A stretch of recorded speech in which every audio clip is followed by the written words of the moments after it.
Welcome to Pinki's kitchen. চলে এসেছি আজ সানডে স্পেশাল রেসিপি নিয়ে। আজকের রেসিপি আটার হালুয়া।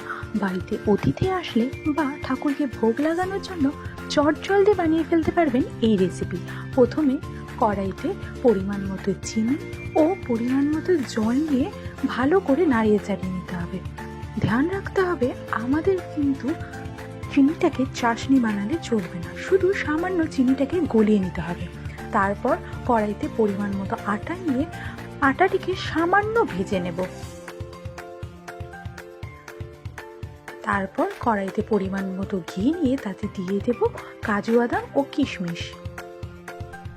তারপর সেই ঘিতে দিয়ে দেব ভেজে রাখা আটাটি। নাড়িয়ে চাড়িয়ে ভালো করে ওটিকে ব্রাউন করে ভেজে নিতে হবে। তারপর তাতে দিয়ে দিতে হবে চিনির জলটি। ভালো করে নাড়াতে থাকতে হবে, 1 মিনিটও থামলে চলবে না। তারপর তাতে দিয়ে দিতে হবে ভেজে রাখা বাদাম ও কিশমিশ।